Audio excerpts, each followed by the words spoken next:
How to connect mouse and keyboard with Sony Google TV.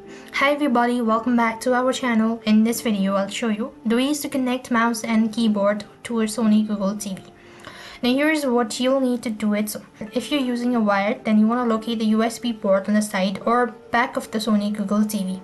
Then plug it or connect the USB receiver of your keyboard and a mouse into the chosen USB port.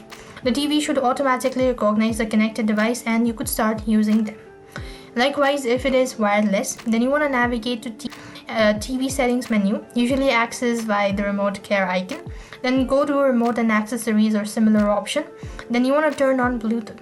After which you want to put your keyboard or mouse into a pairing mode referred to your device's instructions on your TV.